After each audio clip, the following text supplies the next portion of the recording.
Fantasy adventure to adult lechery, or From Another Time Another Land, primarily known as F.A.T.A.L, is a dark fantasy tabletop role-playing game first published in 2002 by F.A.T.A.L Games.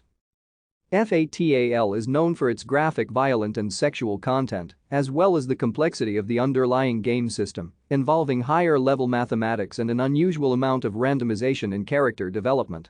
It acquired a strongly negative reputation in the tabletop role-playing community, being universally panned and described as one of the most controversial games ever released. It is particularly known as the subject of a 2003 review published on RuPnet by Darren McLennan and Jason Sarton, which described it as the Necronomicon of role-playing games, in addition to fundamentally broken in its attitude towards sexuality and characterized by bitter misogyny. F.A.T.A.L has a simulationist system with an unusual level of complexity, especially regarding sexual violence and bodily characteristics. Thank you for watching. Like and subscribe if you would like to view more of our videos. Have a nice day.